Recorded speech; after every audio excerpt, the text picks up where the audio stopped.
नमस्कार साथियों, स्वागत है आपका सार स्टूडेंट्स एकेडमी के ऑफिशियल यूट्यूब चैनल पर। मेरा नाम है रघुनंदन पाटीदार और मैं आपकी मैथमेटिक्स की प्रिपरेशन को देने वाला हूं एक नया बूस्ट। ठीक है, आज हमारा डे 1 है और आज हम प्रैक्टिस सेट 1 करेंगे।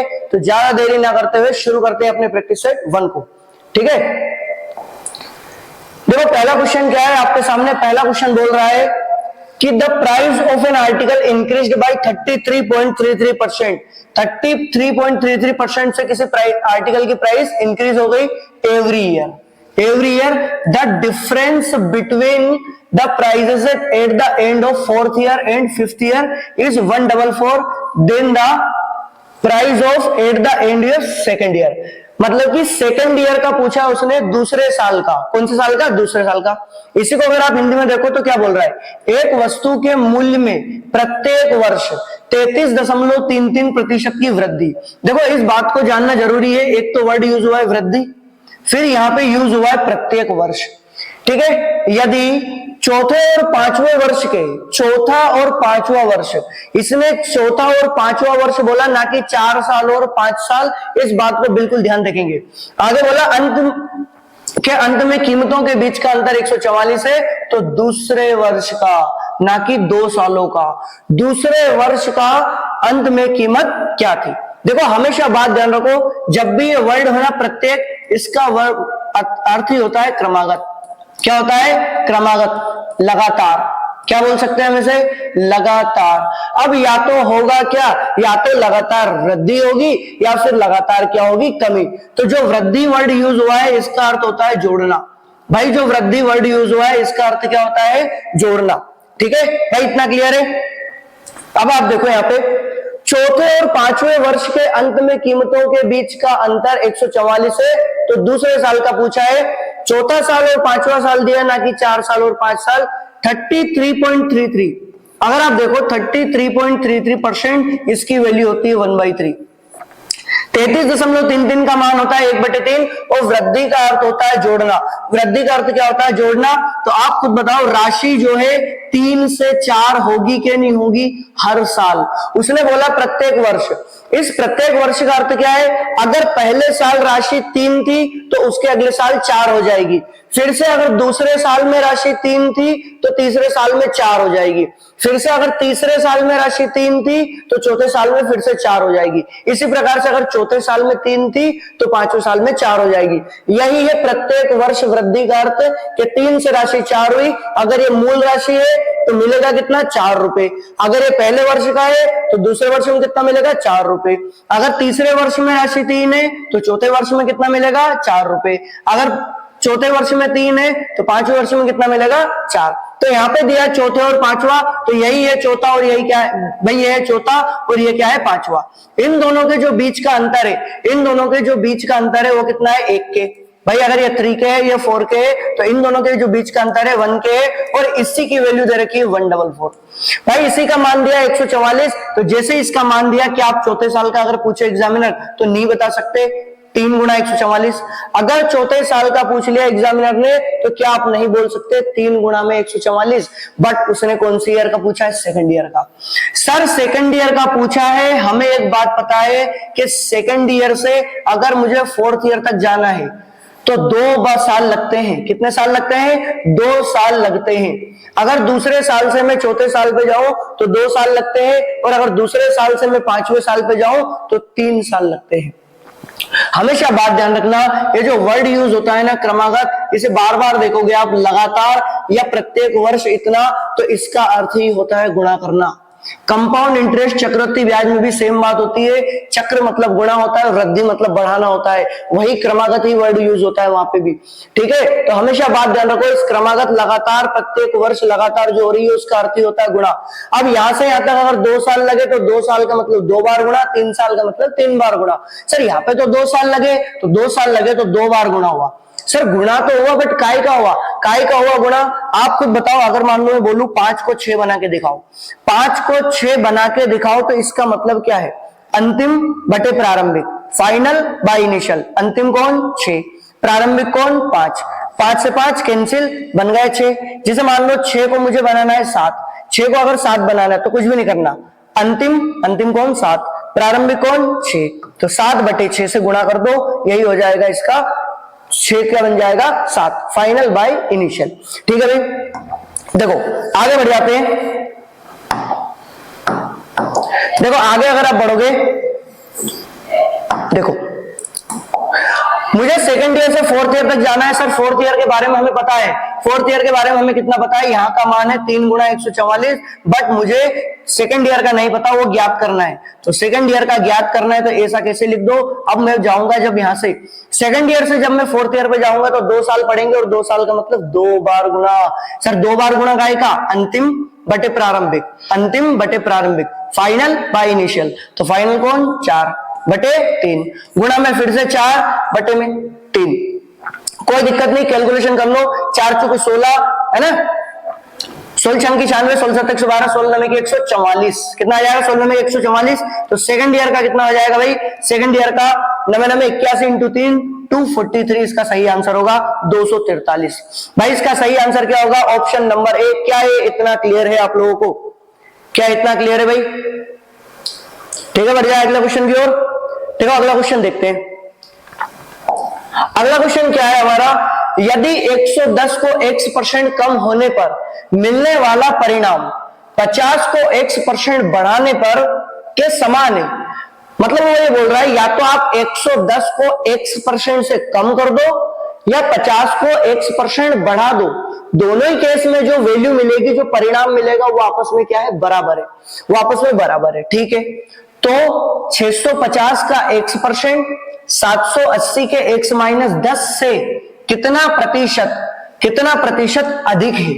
मतलब एक बात पक्की बताए कि ये जो 650 है ना, इसका x% 750 के x-10 से अधिक तो है, अधिक है, बट यहाँ पे पूछा क्या है कि कितने प्रतिशत अधिक है। अधिक है ठीक है, कोई प्रॉब्लम नहीं, बट कितने प्रतिशत अधिक है, और वो भी लगभग में बताना है।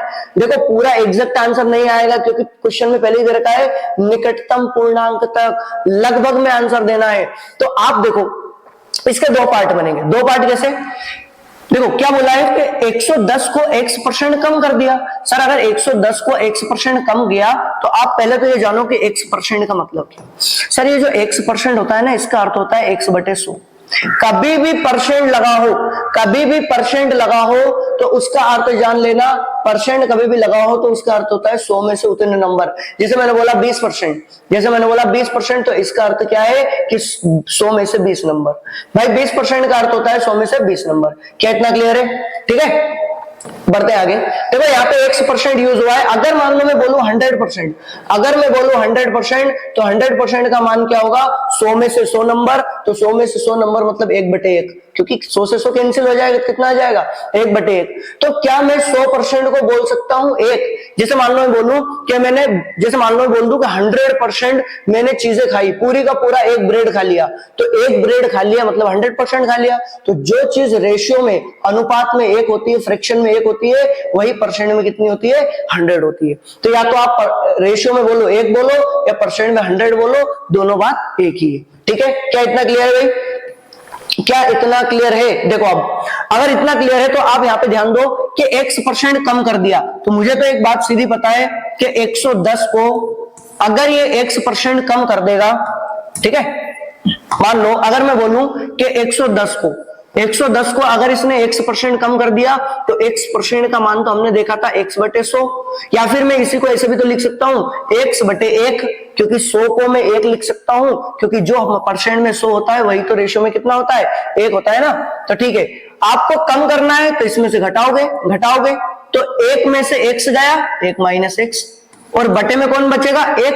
उस 1 को लिखने की जरूरत ही नहीं है, क्योंकि बार बार लिखने से क्या मतलब उस 1 को, बराबर पे। यहाँ पे अगर आप देखोगे तो कितना आया, 50 में x% की कमी। सर x% की कमी, अगर x% की कमी कर दी तो यहाँ पे कम किया और यहाँ पे वृद्धि कर दी, तो इस बार जोड़ दूंगा तो 1 प्लस कितना आ जाएगा, x। बस आपको कुछ भी नहीं करना, अब इसको सोल्व करना है।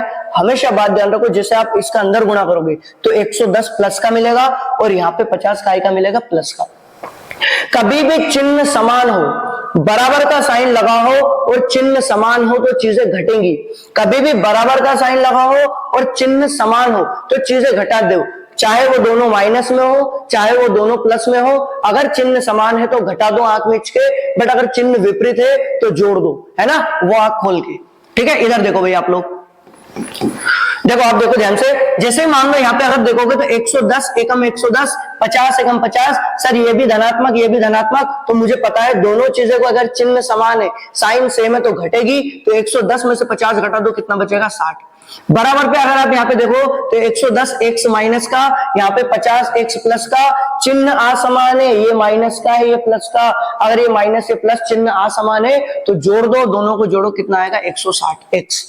ठीक है, क्या इसे कैलकुलेट कर ले भाई, इसे कैलकुलेट कर सकते हो आप, है ना, 20 या 60 और 20 से काटोगे 20 हटे 160, तो x का मान मिलेगा क्या, मैं यहाँ पे लिख सकता हूं x का मान आया 3/8।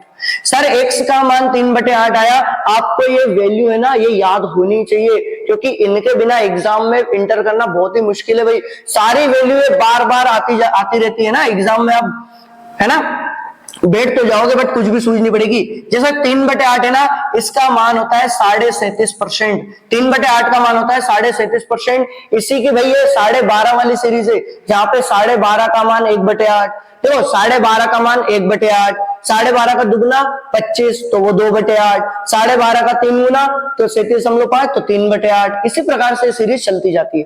अभी हमारे काम का है 37.5%, तो ये जितनी भी वैल्यू आए मैं बार बार लिखूंगा इनको, तो आप नोट करते चलना इनको। ठीक है, अब देखो आगे बोला क्या है, देखो आगे बोला क्या था कि 650 का x% 780 के x माइनस 10% से कितना प्रतिशत अधिक या कम है। तो आप देखो इधर ध्यान से, सर 650 जो है ज्यादा है, ठीक है, इसका x% निकालोगे तो कितना निकलोगे 3/8, क्योंकि फ्रैक्शन में लिख देते हैं डायरेक्ट। ठीक है, और ये ज्यादा है, ये किससे ज्यादा है, ठीक है, ये ज्यादा है किससे, 780 के x में से 10 घटा दो, तो x में से 10 घटाओगे तो 37.5 में से अगर आप 10 घटाओगे तो मिलेगा कितना 25.5, कितना मिलेगा 25.5 मिल जाएगा भाई। ठीक है, 37.5 में से अगर आप घटा दोगे तो 37 में से सॉरी अगर आप 37 में से 10 घटाओगे तो 27.5 मिलेगा, यहाँ पे कितना मिलेगा 27.5 मिल जाएगा। ठीक है, तो इसे आप देख लोगे भाई, करेक्ट कर लो, 27.5 मिल जाएगा। जैसे ही परसेंट हटाओगे अपन में जाएगा 100, पॉइंट हटाओगे तो अपन में जाएगी 0, क्योंकि पॉइंट के बाद एक नंबर है तो 1 0। बस काटापीटी कर दो आप, 0 से 0 कैंसिल, 13 पंजे 65 और 13 छंगे 78। फिर से अगर आप काटना चाहो तो काट दो इसे, ठीक है, 3 से काट दो, 3 नंग 27, सॉरी 3 दूनी 6, इसे काट दो, और 5 से इसे काट दो, 5 से अगर काटोगे इसे तो 55 25, बस ठीक है। 8 से इसे काट सकते हो आप, 8 से काटो कितनी बार, तो 8 से अगर आप काटोगे तो 125 बार, कितनी बार कट गया ये 125, बस 5 से काट दो इसे, ये 11 बार, और 5 से इसे काटोगे तो कितनी बार 25 बार। सर ये 25 जो नीचे है वो ऊपर आ जाएगा, 25 जो नीचे वो कहा जाएगा ऊपर आ जाएगा, और यहाँ पे कितना बचेगा, यहाँ पे बचेगा 11 गुणा 2, भैया 2 बचा था तो 11 दूनी 22। अब आप खुद बताओ, जो ये वाला हिस्सा ज्यादा है बट उसने परसेंट में पूछा है कितना ज्यादा है, तो 22 से 3 ज्यादा है, 22 से 3 ज्यादा है, गुणा में क्या करोगे आप 100 कर दोगे, जैसे आप कैलकुलेशन करोगे ये 50 आएगा, और यहाँ पे अगर काटोगे तो 11 आएगा। बस 5 से 15, 150 बटे कितना आ जाएगा 11।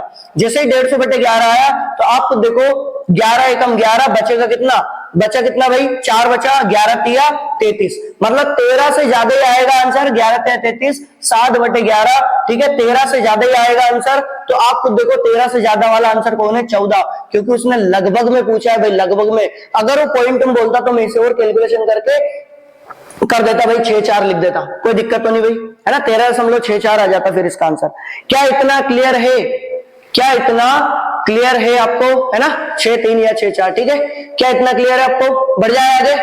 ठीक है, देखो बढ़ते हैं अगले क्वेश्चन की ओर। अगला क्वेश्चन क्या है अपना, अगला क्वेश्चन बोल रहा है यदि ग्राम A की जनसंख्या में प्रत्येक वर्ष 6% की वृद्धि हुई, मैंने बोला है प्रत्येक, ये जो प्रत्येक है ना, ये इसका अर्थ ही होता है क्रमागत, इसका अर्थ होता है क्रमागत या लगातार, और वृद्धि का अर्थ होता है जोड़ना।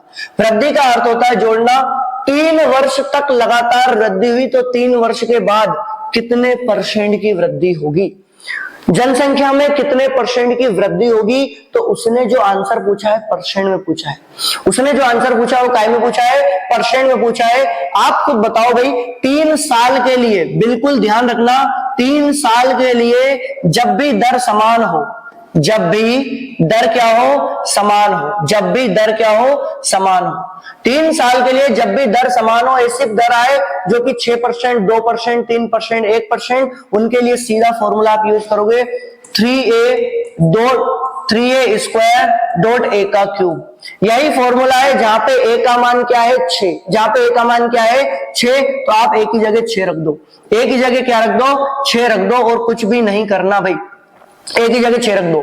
तो बस हमेशा 2 अंक रखना है आपको। जैसे मान लो इस प्रकार से, मान लो 3 अंक आ जाए ना तो 1 हासिल दे देना। जिसे मैं समझाता हूं एक बार, 6 तिया 18, 18 के बाद क्या है दशमलव, 6 का स्क्वायर 36, 36 तिया 108। सर 108 तो 3 अंक आ गए, अगर 108 3 अंक आ गए तो हमें तो 2 अंकों की जगह रहती है यहाँ पे, तो 108 ऐसे लिख दो 108। जैसे यहाँ पे 6 का 3 करोगे, 6 की घात 3 तो वो होता है 216। सर 216 तो 3 अंक आ गए, तो 3 अंकों को आप कैसे लिखोगे, वापस से 2 स्थान बनाओगे 216।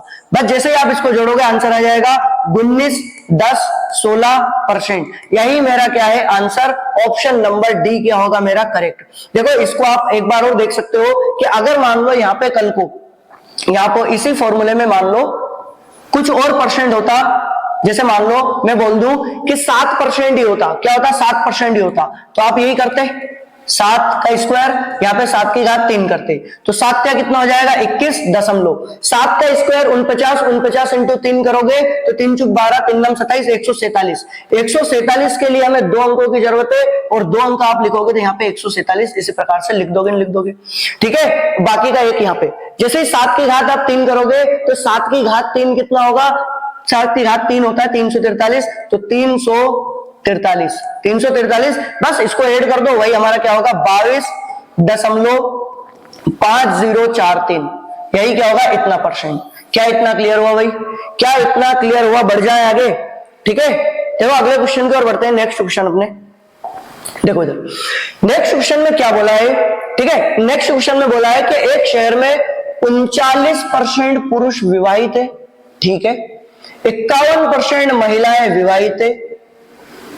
यहां मानते हुए कि किसी की भी शादी 1 से अधिक बार नहीं होती है, क्या बात है भाई, कितनी बढ़िया बात बोली, किसी की भी शादी 1 से अधिक बार नहीं होती है, कितनी प्रतिशत आबादी शादीशुदा है, मतलब कि कुल जनसंख्या में से कितनी प्रतिशत आबादी है जो शादीशुदा है, इसके बारे में पूछा है। तो एक बात तो क्लियर है कि अगर किसी की भी शादी 1 से अधिक बार नहीं हुई है तो जितनी महिलाएं हैं उतनी पुरुष है। भाई महिला और पुरुष बराबर होंगे ना, तभी तो एक दूसरे से शादी होगी। तो आप खुद बताओ यहाँ पे बोला क्या है, 39% जो पुरुष का है ना, पी फॉर पुरुष है ना, और वही 51% महिलाओं के बराबर है, क्योंकि दोनों की संख्या बराबर होगी ना। अगर आप इसे काटोगे तो 3 से काट सकते हो 13 बार, 3 से काट सकते हो इसे 17 बार, तो बस P का मान मिला 17। सर P की वैल्यू कितनी मिली 17, और M की वैल्यू मिली 13। मैं इसे यहाँ पे चलो लिख देता हूं, P की वैल्यू मिली सर 17, ठीक है, और M की वैल्यू मिली मुझे कितनी 13। कोई प्रॉब्लम तो नहीं। अगर P की वैल्यू 17 है, M की वैल्यू 13 है, तो आगे उसने क्या बोला है, आगे उसने बोला है कि कितनी प्रतिशत आबादी शादीशुदा है, कितनी प्रतिशत आबादी शादीशुदा है। तो हमेशा बात ध्यान रखना, मान लो अगर P का मान 17 है, इसका मान 13 है, या फिर आप इसे इजी बनाना चाहो तो यहाँ पे K वेरिएबल रख के दोनों जगह 100 कर सकते हो। इजी बनाना चाहो तो कर सकते हो, नहीं तो कोई प्रॉब्लम नहीं है। अगर मान लो ये 17 के है, ये 13 के है, तो कुल आबादी कितनी हो गई 3000। कुल आबादी हो गई 3000, तो सर 3000 हो गई कुल आबादी, और इस 3000 में से ही पूछा है कि कितने प्रतिशत जनसंख्याएं विवाहित है। तो आप खुद बताओ सर, अगर 1700 जो है पुरुष है, 1700 पुरुष है और 1300 जो है महिला है, तो मुझे एक बात पता है कि इस पुरुष का जो 39% है, 39% मतलब 39/100, ठीक है, 39% बटे, ठीक है, और यहाँ पे 51% है तो 51/100, कोई प्रॉब्लम तो नहीं। तो बस अगर मान लो इतने पुरुष विवाहित है तो आप 2 0 से 2 0 कैंसिल करोगे तो यहाँ पे कितना मिलेगा 17 गुणा 39, कितना मिलेगा 17 गुणा 39, तो 17 गुणा 39 प्लस महिला कितनी, तो सर 0 से 0 कैंसिल कर दोगे तो ये मिला 13 गुणा 51। सर इतने विवाहित है बट काय में से 3000 में से, क्योंकि टोटल तो 3000 था ना, 3000 में से विवाहित है, इंटू में क्या करोगे आप 100, क्योंकि आंसर का बताना है परसेंट में। इंटू में 100 करोगे क्योंकि आंसर बताना है परसेंट में, तो बस कुछ भी नहीं करना भाई, यहां से 17 निकाल लो कॉमन, क्योंकि यहां भी 17 थे, इनका 1 है, 17 निकाल लिया। यहां से आप 13 निकाल सकते हो कॉमन, क्योंकि यहां पे भी 13 है, 13 × 39, ठीक है, 13 × 39 और 13 × 13। जब यहां से आप 13 निकालोगे तो 13 तिया कितना बचेगा, 3 बचेगा। जब यहां से आप 17 निकालोगे तो 17 तिया कितना मिलेगा, 3 × 51। तो आप खुद बताओ, इंटू में क्या था, 100 था, इंटू में 100 था, तो 2 0 से 2 0 कैंसिल कर दो, बस अब कुछ भी नहीं करना आपको, इसे कैलकुलेट कर दो, कितना आ जाएगा, 221। ठीक है, यहां पे लिख देता हूं मैं 221, कितना विजिबल है भाई, और 3 दूनी कितना आ जाएगा, 6, बटे में कितना आ जाएगा, 3/10, 3 से काट दो, 3 दूनी 6, 241 का जो दुगना होगा वो होगा 442, और बटे में जो 10 है उसको यहाँ पे लिख सकते हो पॉइंट लगा के, तो 44.2, ऑप्शन नंबर 2 इसका आंसर होगा, ऑप्शन नंबर 2।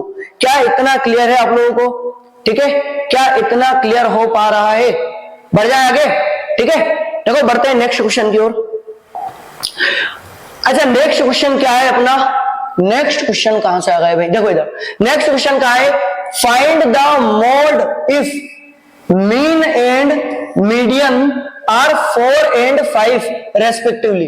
मतलब उसने बोला यदि माध्य व माध्यिका क्रमशः 4 व 5 है तो बहुलक ज्ञात करो। देखो बहुलक पूछा है, क्या पूछा, बहुलक।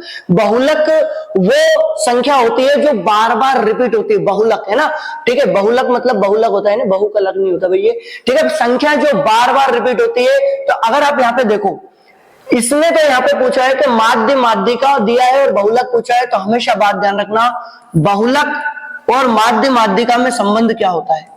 तो बहुलक बराबर होता है 3 गुणा माध्यिका, 3 गुणा माध्यिका माइनस 2 गुणा माध्य, माइनस 2 गुणा माध्य। ये इनमें बहुत ही गहरा संबंध होता है, काफी खतरनाक, ठीक है भाई। क्या इतना क्लियर है, देखो इधर बहुत ही खतरनाक संबंध मिल गया। इधर देखो आप, बहुलक पूछा है, तो बहुलक अगर मान लो मुझे मोड निकालना है तो ठीक है, मैं बहुलक निकाल सकता हूं भी। देखो इधर तो मोड है ना is equals to 3 into median. Sir 3 into median है, और मीडियन की वैल्यू कितनी दे रखी है, पहला वाला माध्य, तो क्रमशः बोला ना, क्रमशः मतलब क्रम से, पहला वाला कौन है, माध्य है, और दूसरा वाला कौन है, माध्यिका है। तो माध्य कितना है, 4 है, और माध्यिका 5 है, तो 5 माइनस 2 गुणा 4, 2 गुणा क्या आ जाएगा, 4, ठीक है। ये माध्य पहला वाला, ये वाला, तो 4 लिख दिया माध्य की जगह, और माध्य का जो है 5 है तो 5 लिख दिया, बस। 5 थे 15, 15 में से अगर आप 4 दूनी 8 घटाओगे तो कौन सा आ जाएगा, 7, ऑप्शन नंबर, चलो ठीक है भाई, आंसर क्या है, 7 है ना, इसका आंसर क्या है, 7। क्या इतना क्लियर हुआ, बढ़ जाए आगे अगले क्वेश्चन की ओर, ठीक है। ये फॉर्मूला ध्यान रखना भाई आप लोग। देखो अगला क्वेश्चन की ओर बढ़ते हैं। अगला क्वेश्चन क्या है भाई, ए के पास कुछ सिक्के हैं, ठीक है, वहां आधे सिक्के और 2 बी को दे देता है, बी आधे सिक्के और 2 सी को दे देता है, ठीक है भाई, सी यूज हुआ है यहाँ पे, देखो सकते हो आप सी, ठीक है। सी आधे सिक्के और 2 डी को दे देता है।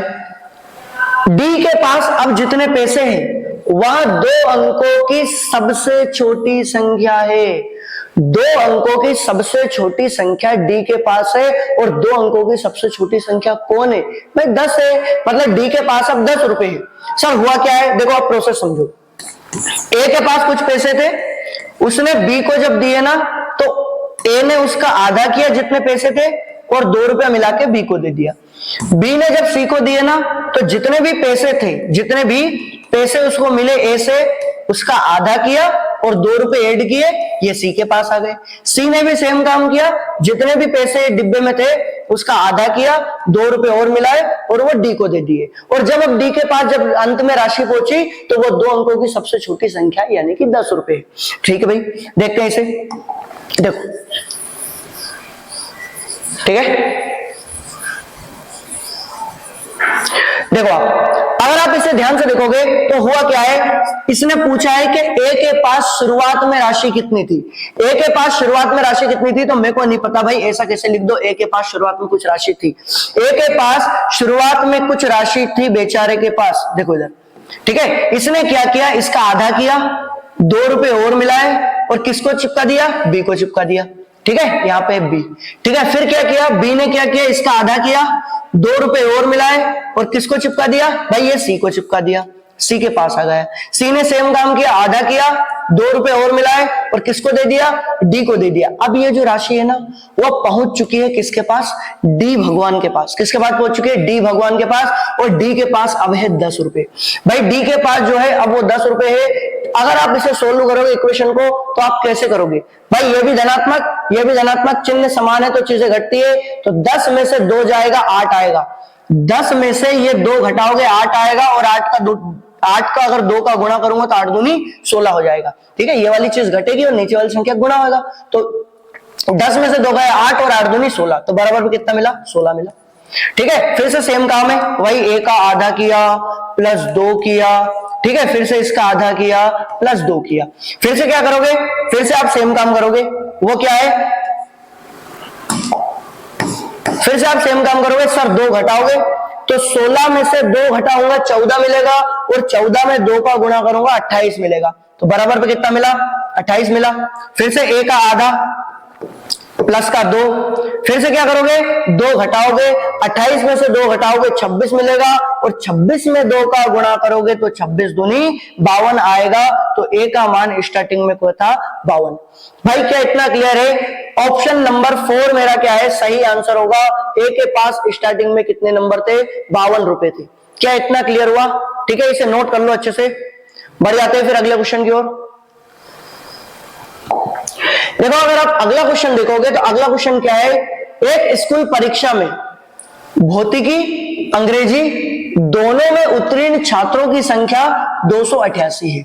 ठीक है, दोनों में उत्तीर्ण छात्रों की संख्या 288 है। उस परीक्षा में कुल छात्रों का 60% भौतिकी में उत्तीर्ण हुआ। ठीक है, कुल छात्रों का 70% अंग्रेजी में उत्तीर्ण हुआ। ठीक है, यदि अनुत्तीर्ण छात्रों का, देखो ये उत्तीर्ण हुआ है, ये दोनों उत्तीर्ण हुए हैं। ठीक है, इतने उत्तीर्ण हुए। ठीक है, कोई प्रॉब्लम नहीं।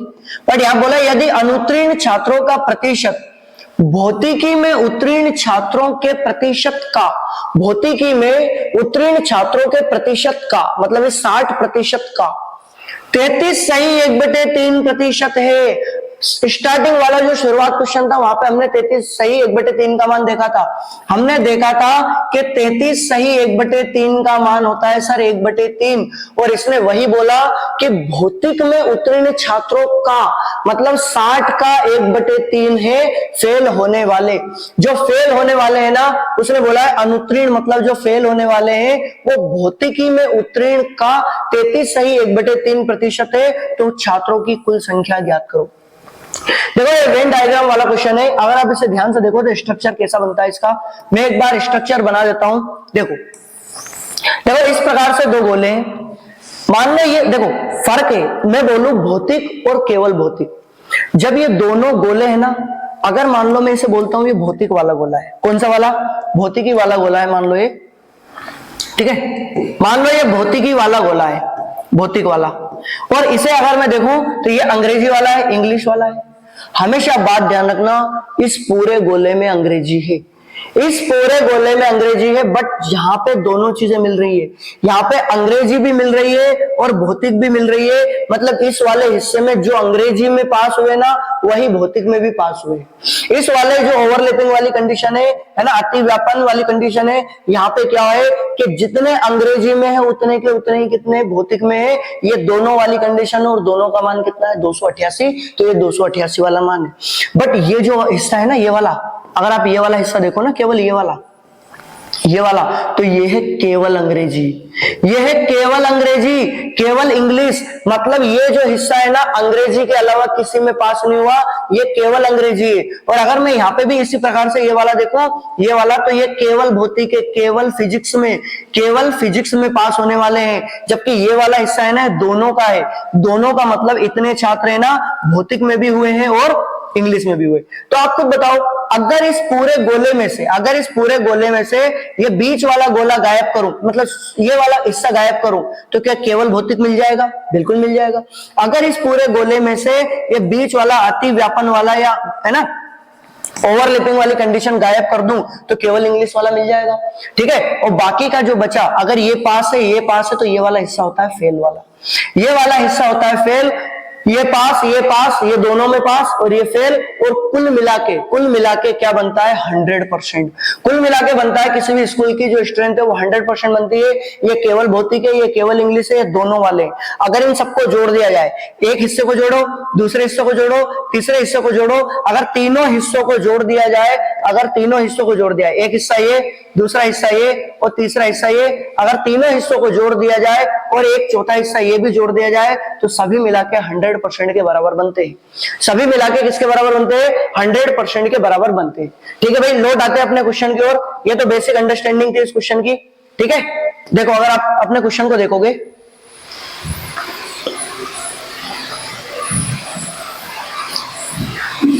देखो क्वेश्चन ने क्या बोला था। क्वेश्चन ने बोला है, मान लो मैं यहां पे लिख देता हूं, देखो थोड़ा सा स्ट्रक्चर यहां पे बना देता हूं। ठीक है, उसने बोला है कि भौतिकी में, सर भौतिक में जो हुए हैं वो 60% है, भौतिक में जो हुए वो 60% है, और आगे बोला इंग्लिश में, जो इंग्लिश में है वो कितने हैं, तो इंग्लिश में जो बोला वो 70% है। इंग्लिश में जो बोला है वो कितने हैं? 70% है। तो अगर आप यहां पे देखोगे भौतिक में 60% है, ये है भौतिक में, फिजिक्स में। ठीक है, ये भौतिक में, और ये वाला जो हिस्सा है ना ये काय में? इंग्लिश में। ठीक है, ये वाला हिस्सा इंग्लिश में। मैंने थोड़ी देर पहले ही बोला था आपसे कि ये वाला जो हिस्सा होता है ना ये दोनों में होता है, ये वाला जो हिस्सा होता है ये दोनों में होता है, और दोनों में अगर आप देखना चाहो तो दोनों में कितना है? 288। सर दोनों में है 288। कितने हैं? 288 लोग जो है दोनों में। ठीक है सर, केवल अगर फिजिक्स निकालना है, देखो इसने फिजिक्स का तो दिया है, भौतिकी का तो दिया है, बट अगर केवल फिजिक्स निकालना है तो क्या करेंगे? हमने थोड़ी देर पहले देखा था सर, भौतिक वाला इतना गोला है, ये पूरा का पूरा जो गोला है ना ये भौतिक वाला है। अगर इसमें से ये जो बीच वाला हिस्सा गायब कर दूं, अगर इसमें से ये बीच वाला हिस्सा अगर मैं गायब कर दूं, ठीक है, बीच वाला हिस्सा गायब कर दूं तो क्या आ जाएगा? केवल भौतिकी आ जाएगा। तो क्या करोगे? 60 माइनस का 288, बट ये 60% में है और ये 288 संख्या है। यहां पे भी सेम काम करना है, 70% माइनस का 288। तो अब जो आया ये काय का आया? ये आया केवल और केवल इंग्लिश का, केवल और केवल इंग्लिश का। और फेल के बारे में जानकारी दे रखी थी कि जो फेल है ना, जो फेल है ना वो भौतिकी में पास का 1/3 है। 33 सही, 1/3 है। तो भौतिकी का 1/3 है तो 3 से काटो कितनी बार? 20 बार। तो इसका मान कितना आया? 20%। यहाँ पे इसका मान कितना आया? 20% आया। और सभी मिला के टोटल कितना होता है? 100%। सभी का मिला के टोटल कितना होता है? 100%। तो आप सीधी बात बोल सकते हो सर, केवल अगर मैं निकालू केवल फिजिक्स का तो वो है 60 माइनस का 288। अगर मैं बोलूं प्लस केवल इंग्लिश का तो वो है 70 माइनस का 288। अगर मान लो मैं बोलूं कि दोनों का तो दोनों का है 288। फिर अगर मान लो मैं बोलूं कि फेल कितने हुए तो ये हुए 20%। फेल कितने हुए? 20%। और ये सभी मिला के कितने बनेंगे? 100% बनेंगे। ये सभी मिला के कितने बनेंगे? 100% बनेंगे। सभी मिला के 100% बनेंगे। ये वाली वैल्यू प्लस की है, ये वाली वैल्यू माइनस की है, तो ये दोनों तो कट जाएंगे ना भाई। 288 में से 288 घटेगा तो 0 बचेगा, सीधी बात है। अब क्या करो? परसेंट और परसेंट वाली वैल्यू को जोड़ लो। तो अगर आप इनको जोड़ोगे तो 6 7 13 130 और 20 150। 150 काय का? प्लस का। 150 है प्लस का, काय का साइन लगा हुआ है? बराबर का। हमने थोड़ी देर पहले ही जाना था, कभी भी बराबर का साइन लगे और दोनों तरफ संख्याएं अगर प्लस की हो तो वो घट जाती है, अगर माइनस की होती दोनों तरफ तो भी घट जाती है, बट अगर चिन्ह विपरीत होते तो दोनों जुड़ जाती। तो आपको देखो ये 150 है, ये 100 है प्लस का, तो घट जाएगा कितना आएगा? 50%। 50%। और आपको खुद को पता है ये माइनस का, उधर जाएगा काय का आएगा? प्लस का 288। प्लस का कितना आ जाएगा? 288। सर 50% का मान आया 288, बट क्लास के जो स्ट्रेंथ होती है वो 100% होती है, अपने आप में पूरी होती है, कंप्लीट होती है। तो 50% का मान 288, तो 100% इसका दुगना ही तो है, 100% इसका दोगुना ही तो है। तो 288 का दुगना अगर आप करोगे तो कितना आएगा? 576। 576 मेरा आंसर है। ऑप्शन नंबर सी मेरा क्या है? Correct answer. भाई क्या इतना क्लियर है? ऑप्शन नंबर सी क्या है? मेरा करेक्ट आंसर है। क्या इतना क्लियर है? ठीक है, बढ़िया है। बढ़े आगे अगले क्वेश्चन की ओर। ठीक है, देखो अगर आप अगला क्वेश्चन देखो तो ये ट्रिग्नोमेट्री का क्वेश्चन है। इसमें क्या बोला है सेक प्लस 10 और सेक माइनस 10 बराबर 5/3 है, तो साइन थीटा का मान ज्ञात करना है। काय का मान ज्ञात करना है? साइन थीटा का। कुछ भी नहीं करना भाई, इसका क्रॉस मल्टीपल कर दो, इसका गुणा यहां कर दो, इसका गुणा यहां कर दो। इसका गुणा अगर करोगे तो यहाँ पे 3 बार सेक मिलेगा। कितनी बार मिलेगा? 3 बार सेक मिलेगा। जबकि इसका अगर इधर गुणा करोगे तो 3 बार 10 मिलेगा। 3 बार क्या मिलेगा? 10 मिलेगा। फिर बराबर का साइन लगाया, यहाँ पे 5 बार सेक मिलेगा। कितनी बार मिलेगा? 5 बार सेक मिलेगा। अगर आप यहाँ पे देखोगे तो माइनस का चिन्ह लगा हुआ है, यहाँ पे भी 5 बार 10 मिलेगा। 5 बार क्या मिलेगा? 10 मिलेगा। आप खुद बताओ, हमने अभी देखा था अगर चिन्ह समान है तो चीजें घटा दो। जैसे कि ये 5 सेक है और ये 3 सेक है, तो घटाओगे तो कितना सेक आएगा? 2 सेक। बराबर पे आप देखोगे तो चिन्ह विपरीत है सर 10 के, ये प्लस का है और ये माइनस का चिन्ह विपरीत है, तो जोड़ दो तो 5 और 3 8 10। कितना आ जाएगा? 8 10 थीटा। बस कुछ भी नहीं करना, 2 गुणा में सेक को बोल सकते हैं 1/कोस। सेक थीटा का होता है 1/कोस। टेन थीटा को बोल सकते हो साइन थीटा बटे कोस थीटा। देखो इतनी चीजें तो याद होगी आपको अगर 10th पास करी है आपने, ठीक है। ये साइन थीटा बटे कोस थीटा, तो कोस से कोस क्या हो जाएगा? कैंसिल। बस साइन का मान पूछा था और वो साइन का मान निकल के यहां से आ जाएगा कि 2/8 बोलो बराबर साइन थीटा बोलो, या फिर काटापीटी करके इसे बोल सकते हो 1/4। 1/4 ऑप्शन नंबर ए क्या होगा? मेरा करेक्ट होगा भाई। ऑप्शन नंबर ए मेरा करेक्ट होगा। ज्यादा कुछ नहीं है इस क्वेश्चन में, ठीक है। बढ़ जाते हैं हम अगले क्वेश्चन की ओर। देखो अगला क्वेश्चन क्या है? यदि ए बी और सी है ना interior angle of a triangle ABC, then sine B plus C by 2 will be equal to, ठीक है। ए बी और सी एक त्रिभुज के कोण है, ठीक है, कोई प्रॉब्लम नहीं, एंगल है। साइन बी प्लस सी का आधा पूछा है इसने। देखो एक बात यहां पे क्लियर हो गई कि अगर ये त्रिभुज के कोण है तो त्रिभुज के तीनों कोणों का योग तो 180 होता है। त्रिभुज के तीनों कोणों का योग 180 होता है, बट उसने पूछा है बी प्लस सी निकालो और उसका आधा कर दो। तो बी प्लस सी कैसे निकालूंगा? सर बी प्लस सी निकालना है तो 180 में से ए घटा दो, क्योंकि ये वाली संख्या प्लस की उधर जाके माइनस की होगी, बट उसने बी प्लस सी का आधा करने का बोला है तो आधा कर दो। बी प्लस सी का अगर आप आधा करोगे तो 180 का आधा 90 हो जाएगा, ठीक है। 180 का आधा 90 हो जाएगा और ए का आधा a बाई 2 हो जाएगा। कोई प्रॉब्लम तो नहीं। अब उसने इसी का तो मान पूछा है sine b plus C by 2, तो अब मैं यहां पे लिख सकता हूं sine b plus C by 2 बराबर क्या लिख सकता हूं? Sine b plus C by 2 की जगह पर मैं क्या लिख सकता हूं? 90 माइनस का a/2। सर ये जो 90 माइनस a/2 है ये प्रथम चतुर्थांश में पड़ता है। देखो इस प्रकार से 4 चतुर्थांश होते हैं जहां पे होता है ऑल पॉजिटिव, यहाँ पे सारी संख्याएं धनात्मक होती है। यहाँ पे जितनी भी संख्या ले लो आप, सारी संख्याएं धनात्मक होती है। साइन का उल्टा कोस होता है ना, टेन का उल्टा कोट हो जाता है ना, इसी प्रकार से सेक का उल्टा कोसेक हो जाता है। तो हमें तो साइन चाहिए, साइन का उल्टा क्या हो जाएगा? कोस हो जाएगा, साइन का उल्टा कोस हो जाएगा, और साइन 90 माइनस थीटा मतलब कि cos theta. Sine 90 minus theta मतलब कि कोस थीटा, और थीटा का मान है a/2। साइन 90 माइनस थीटा मतलब कोस थीटा और थीटा का मान a/2। ऑप्शन नंबर लास्ट वाला ऑप्शन नंबर 4 क्या है मेरा? करेक्ट होगा। ऑप्शन नंबर 4 क्या है मेरा? करेक्ट है। क्या इतना क्लियर हुआ? क्या इतना क्लियर हुआ कि नहीं हुआ? ठीक है, बढ़े आगे। देखो अगले क्वेश्चन की ओर बढ़ो तो अगला क्वेश्चन क्या बोल रहा है? दो संख्याएं a और b व्युत्क्रमानुपाती है। व्युत्क्रमानुपाती का मतलब होता है इनवर्सली प्रोपोर्शनल। व्युत्क्रमानुपाती का मतलब क्या होता है? Inversely proportional. इसका अर्थ ये होता है जैसे मैं बोलूं a व्युत्क्रमानुपाती b, इसका अर्थ है a बढ़ेगा तो b घटेगा और a घटेगा तो b बढ़ेगा। मतलब इनवर्स होते हैं दोनों, अगर एक बढ़ा तो दूसरा घटेगा और दूसरा बढ़ा तो तीसरा घटेगा। कोई दिक्कत तो नहीं, पहला घटेगा। तो आप देखो इधर अगर ये दोनों व्युत्क्रमानुपाती है तो कौन है? दो व्यक्ति, एक तो a है और एक b है बेचारा। तो अगर आप देखो तो 100% की वृद्धि, 100% भाई 100% का मान तो थोड़ी देर पहले ही देखा था 1/1।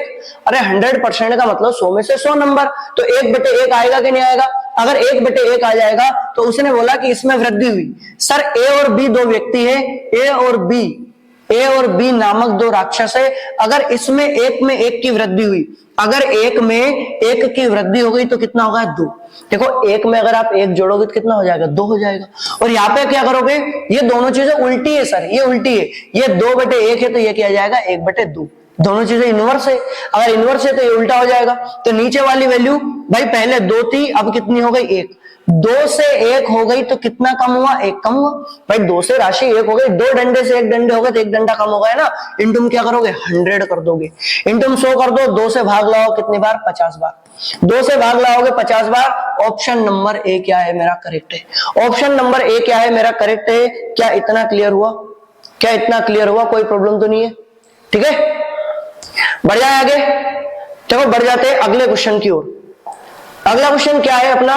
देखो अगला क्वेश्चन है कि ए बी का औसत, ए प्लस बी बटे 2। ए बी का औसत, औसत मतलब होता है कुल योग बटे कुल संख्या। औसत का मतलब कुल योग। देखो कुल योग किया तो ए और बी जोड़ दिए, कुल संख्या कितनी संख्या? 1 और 2, 2 संख्या, तो कुल योग बटे में कुल संख्या।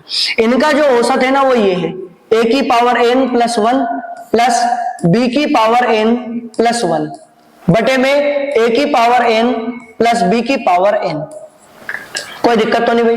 देखो हमेशा बात ध्यान रखो, मान लो एक चीज में बनाऊं, अगर मान लो गुणे में घाते जुड़ती है जब आधार समान हो, जैसे कि यहाँ पे 2 है और यहाँ पे मैंने बोल दिया a की पावर n है, इन दोनों के बीच गुणा का साइन है, इन दोनों का गुणा करना है, तो गुणे में घाते जुड़ती है, गुणे में घाते जुड़ती है मतलब n में 2 जोड़ दो तो n प्लस 2 आ जाएगा। अगर गुणे में घाते जुड़ती है तो इसको वापस से तोड़ के मैं ऐसा नहीं लिख सकता क्या? वापस से तोड़ को, भाई दोनों चीज तो बराबर है, दोनों चीज तो बराबर है, या तो मैं गुणे में लिखूं या गुणे में घाते जोड़ के लिखूं। तो आप सीधी बात बताओ, क्या आप ऐसे ऐसे नहीं लिख सकते? a की पावर n गुणा a प्लस b की पावर n गुणा b, ठीक है, a की पावर n प्लस b की पावर n। देखो हमेशा बात ध्यान रखो, एग्जामिनर हमेशा आपके सामने ऑप्शन रखेगा। एग्जाम में अगर आप बैठोगे तो हमेशा आपके सामने ऑप्शन आएगा। आपको एक बात क्लियर है कि सर आंसर होगा तो इन चारों में से ही कोई एक होगा ना, इनके अलावा तो मेरा आंसर नहीं हो सकता, इन चारों में से ही कोई मेरा आंसर होगा। तो आप खुद बताओ, अगर मान लो आप ऑप्शन ए ही उठाओ, अगर आप ऑप्शन ए ही उठाओ, क्योंकि इसने n का मान पूछा है, काय का मान? n का मान, तो सर n का मान या तो 0 होगा या 1 होगा या 2 होगा या फिर 4 होगा। अगर आप ऑप्शन ए उठाओ, n की जगह 0 रखो, तो कभी भी बात ध्यान रखना भाई, एक बॉक्स बना के वापस से नोट कर सकते हो आप, कभी भी a की पावर 0 का अर्थ होता है 1। जैसे 1570 की पावर अगर मैं 0 लिखूं ना तो इसका अर्थ होता है 1। किसी की भी पावर अगर 0 कर दी जाए तो उसका मान होता है 1, किसी की पावर 0। जैसे यहाँ पे n बराबर 0 है तो ये 1 हो जाएगा, अगर ये 1 हो जाएगा तो बचेगा क्या? a। जैसे इसकी पावर 0 हो गई तो ये कितना बचेगा? 1 बचेगा, तो बचे कितना? b, ठीक है। जैसे यहाँ पे अगर आप देखोगे, यहाँ पे अगर आप देखोगे तो यहाँ पे इसकी पावर अगर 0 कर दोगे, इसकी पावर 0 कर दोगे तो कितना आएगा? 1 प्लस इसकी पावर अगर 0 कर दोगे तो कितना आएगा? 1, 1 और 1 2, तो बस LHS बराबर RHS आ गया। मतलब सर यही अपना आंसर है। ऑप्शन नंबर ए क्या है मेरा correct answer? Option number A क्या है मेरा करेक्ट आंसर? क्योंकि a प्लस बी, 1 और 1 2, 1 और 1 2। क्या इतना क्लियर हुआ? क्या इतना आप सभी को क्लियर हो गया है?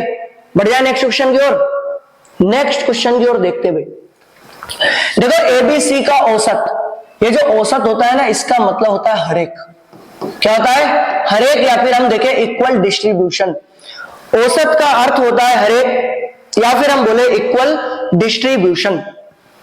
तो मैं क्या बोल सकता हूं? Sir A plus B plus C सभी का औसत, औसत कितना है? 77। सर औसत का अर्थ होता है हर एक, मतलब कि औसत के हिसाब से, क्वेश्चन के हिसाब से हर एक के पास 77 है। अगर क्वेश्चन के हिसाब से हर एक के पास 77 है तो इसके पास भी 77, इसके पास भी 77, इसके पास भी 77, तो 77 कितनी बार है? 3 बार। भाई 77 है 3 बार, अगर आप इनका गुणा करोगे तो 3 7 21, मतलब 1 3 2 231 क्या है? इसका योग है 231 है इसका योग। और आगे बोला है कि A और B का औसत, औसत मतलब फिर से हर एक, तो A और B के पास, हर एक के पास कितने रुपए हैं? A और B के पास, हर एक के पास है 68। अगर हर एक के पास 68 है तो A के पास भी 68, इसके पास भी 68, तो ये 68 कितनी बार? 2 बार। 68 2 बार, 2 का गुणा करोगे 6 दूनी 12, 13, 8 दूनी 16, 6। कोई प्रॉब्लम तो नहीं। अगर आप तीसरे वाली कंडीशन पे जाओगे तो B और C का औसत, औसत मतलब हर एक, B और C के पास इनका औसत कितना है? 83 है, औसत का मतलब होता है हर एक, तो हर एक के पास 83 है, इंटू में 2, क्योंकि 2 ही तो व्यक्ति है, तो दुगना करोगे तो कितना आएगा 166। कोई दिक्कत तो नहीं, ठीक है। बी और सी के पास अगर आप करोगे तो 83 है, तो 83 का दुगना 8 दूनी 16, 3 दूनी 6, कोई दिक्कत तो नहीं। उसने पूछा है बी का वजन, काय का वजन, बी का वजन। अगर बी का वजन पूछा है ना तो ए और सी को गायब करना पड़ेगा। बी का वजन पूछा है, ए और सी को गायब करना पड़ेगा। क्या डायरेक्टली ए और सी का योग दे रखा है? क्या डायरेक्टली ए और सी का योग दे रखा है? नहीं दे रखा। तो सीधी बात है, आप एक काम करो बिल्कुल ध्यान से, या तो इस ए बी को घटा दो, अगर इस ए बी को घटाओगे तो सी का मान मिल जाएगा, और उस सी का मान को यहां पे घटा दोगे तो बी का मान आ जाएगा। या फिर अगर बीसी को घटा दो तो बीसी को घटाओगे तो ए का मान मिल जाएगा, और उस ए को यहां से हटा दोगे तो फिर से बी का मान मिल जाएगा। भाई आसान है, कोई दिक्कत तो नहीं। तो अगर आप यहां पे देखो तो यहां पे मैं क्या करता हूं, मान लो एबीसी में से, मैं मान लो एबीसी में से क्या घटा रहा हूं, ए बी घटा रहा हूं। एबीसी में से अगर आप ए बी घटाओगे तो एबीसी का मान है 231। कितना है भाई एबीसी का मान? एबीसी का मान है 231, ठीक है 231। माइनस कितना कर रहा हूं मैं 136, तो 136 अगर आप कर रहे हो तो 200 घटा के मान लो यहाँ पे 64 जोड़ दो तो कितना आ जाएगा 95। कितना आ जाएगा भाई 95 आ जाएगा इसका मान, ठीक है कोई प्रॉब्लम तो नहीं है, 95 आ जाएगा इसका मान, ठीक है। ये काय का मान आया सर, एबीसी में से मैंने ए बी घटाया है, एबीसी में से ए बी घटाया है तो बचा कौन? सी। तो सी का मान कितना आ गया 95, क्योंकि एबीसी में से ए बी घटाया ना तो सी का मान कितना आया 95 आ गया।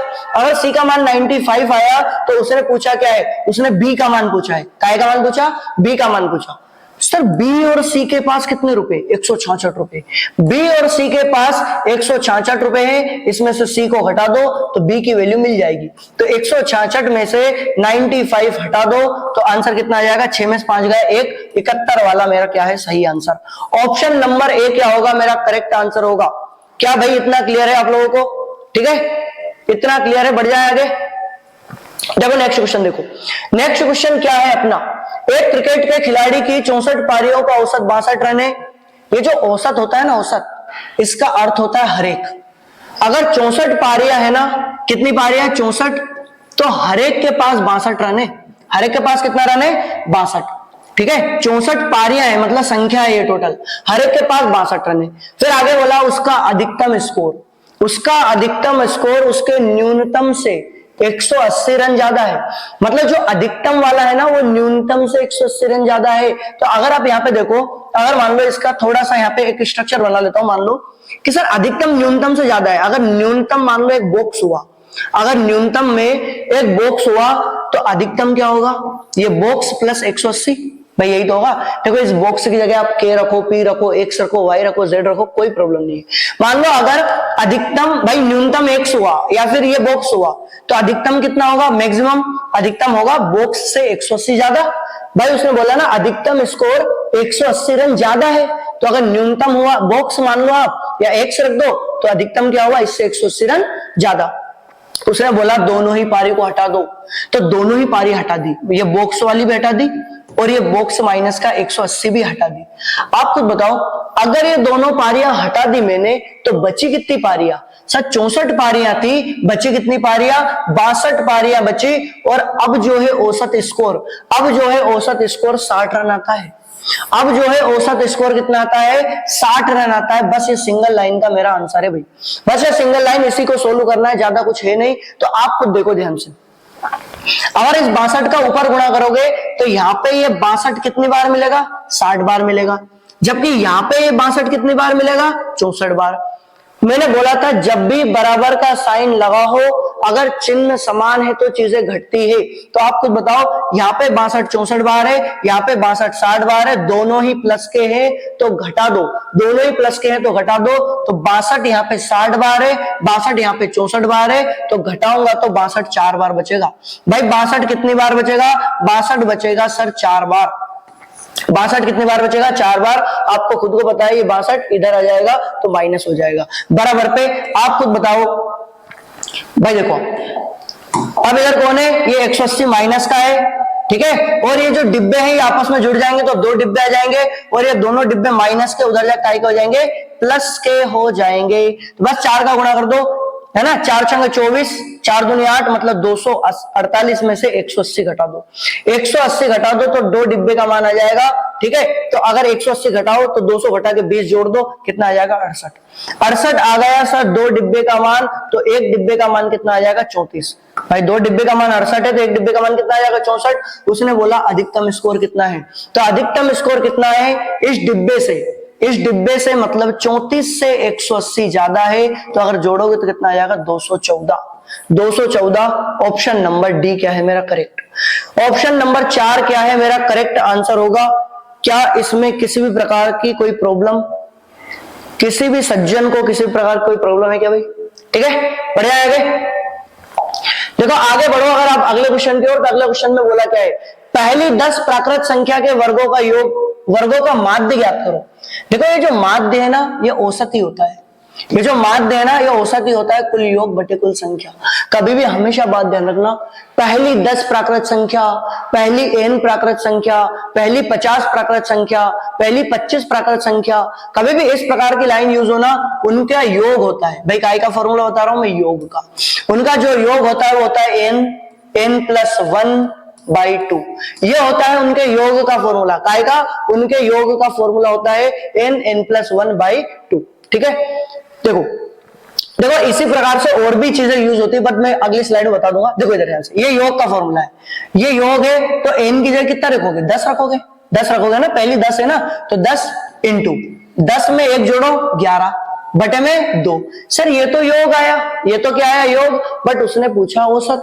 सर औसत बराबर होता है योग बटे संख्या, योग बटे क्या होता है संख्या, तो योग तो आ गया, अब इसमें संख्या से भाग लगा दो। संख्या कितनी है, संख्या है 10, संख्या कितनी है, संख्या है 10, तो 10 से लगा दो भाग, 10 से क्या लगा दो भाग, बस 10 से 10, अच्छा 10 से क्या लगा दोगे आप भाग लगा दोगे।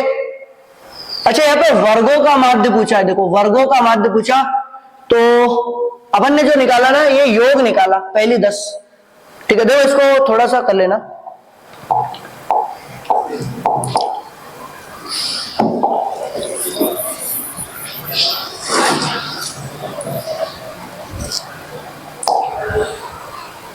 भाई अगर नेक्स्ट क्वेश्चन की ओर बढ़ते हैं, तो नेक्स्ट क्वेश्चन क्या है अपना, देखो नेक्स्ट क्वेश्चन अगर आप देखो तो नेक्स्ट क्वेश्चन क्या है, बोला है पहली 10 प्राकृत संख्या, पहली 10 प्राकृत संख्या के वर्गों का माध्य ज्ञात करो। ये माध्य का अर्थ क्या होता है, ये माध्य का अर्थ ही होता है औसत। भाई ये माध्य जो होता है ना ये औसत ही होता है, और औसत का फॉर्मूला होता है योग बटे संख्या, औसत का फॉर्मूला होता है योग बटे संख्या, औसत का फॉर्मूला होता है योग बटे संख्या। तो यहाँ पे बोलिए पहली 10 प्राकृत संख्याओं के वर्गों का योग। देखो वर्गों का क्या पूछा है योग, हमेशा बात ध्यान रखो, अगर वो बोले, मान लो इसे इस तरफ से ले लेता हूं भाई, बहुत छोटा क्वेश्चन हो जाएगा, ठीक है। अगर मान लो मैं इस प्रकार से बोलूं कि पहली, मान लो मैं बोलता हूं कि पहली, ठीक है, पहली n संख्या का योग, पहली n संख्या का योग, तो फॉर्मूला क्या है n+1/2 योग का फॉर्मूला। अगर मैं बोलूं पहली n संख्या के वर्गों का योग, तो उसका फॉर्मूला क्या, उसका फॉर्मूला है n+1, 2n+1/6, ये उसका फॉर्मूला है। अगर बोले घनों का योग, काय का योग, घनों का योग मतलब क्यूब, सम ऑफ क्यूब्स है ना, सम ऑफ क्यूब्स, यहाँ पे स्क्वायर है, सम ऑफ स्क्वायर्स, ठीक है, सम ऑफ स्क्वायर्स। अगर क्यूब का सम बोले तो उसका फॉर्मूला है n+1/2 का होल स्क्वायर, का होल स्क्वायर। ये क्या है उनके फॉर्मूले। ऐसे होता है भाई सम संख्या विषम संख्या, इनका भी होता है। अगर आप देखो कि सम संख्या का क्या होता है सर, तो सम संख्या का होगा n+1, ठीक है। और अगर विषम संख्या का बोलूं तो विषम संख्या का अगर आप देखो, ठीक है, तो वो होता है n², ठीक है, क्या होता है वो n का स्क्वायर, ठीक है। बट हमें काय की जरूरत है, वर्गों का योग की, मतलब सेकंड वाले फॉर्मूले की हमें जरूरत है। और सेकंड वाला फॉर्मूला क्या है, सेकंड वाला फॉर्मूला है n+1, 2n+1/6, ठीक है। ये तो आ गया योग का फॉर्मूला, काय का, योग का। बटे में जितनी भी संख्या है 10, उससे भाग लगा दो, तो बटे में काय का भाग लगा दो, 10 का भाग लगाओ, 10 का ये भाग लगा दिया। बस n की जगह कितना 10, तो 10 लिख दो, 10 और 1 11 लिख दो, 10 दूनी 20 और 1 21 लिख दो, बटे में काय का भाग 6 गुणा 10 मतलब 60 का, 0 0 कैंसिल, 2 3 से काट दो, 3 सत्ते 21, 3 दूनी 6, तो 77/2 इसका क्या आ जाएगा आंसर। ऑप्शन नंबर 4 क्या है मेरा करेक्ट भाई, ऑप्शन नंबर 4 मेरा करेक्ट होगा। इसे आप अच्छे से नोट कर लीजिए, ठीक है, इसे आप अच्छे से नोट करेंगे। बढ़ते हैं नेक्स्ट क्वेश्चन की ओर।